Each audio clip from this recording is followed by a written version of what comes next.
वफाकी काबीना ने इलेक्शन सिक्योरिटी के लिए फौज तैनात करने की मंजूरी दे दी। हसास इलाकों में क्विक रेस्पॉन्स फोर्स के तौर पर काम करेगी।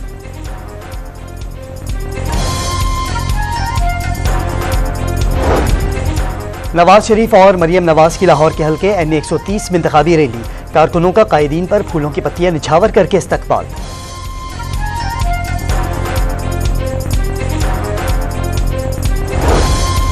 नवाज शरीफ चौथी बार वजीर आजम बने तो ऐसा इंतकाम लेंगे जिसका किसी को अंदाजा नहीं।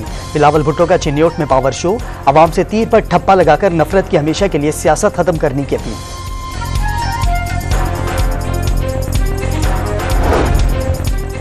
नून लीग ने कोटअद्दू में कोई अस्पताल नहीं बनवाया तो रजब तैयब उर्दवान अस्पताल किसने बनवाया। शहबाज शरीफ का बिलावल का नाम लिए बगैर जवाब। अहमदपुर शरकिया को जिला बनाने का वादा।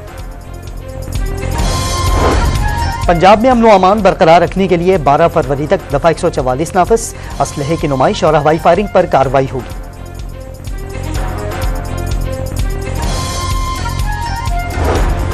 साइफर केस में साबिक सफीर असद मजीद समेत 6 गवाहों ने बयानात कलमबंद करा दिए। 3 गवाहान का नाम वापस ले लिया गया। केस की समाअत कल तक मुलतवी। और कराची के इलाके न्यू कराची में नदी में गिरने वाला बच्चा निकाला ना जा सका। गोताखोरों की टीम तलाश में मसरूफ।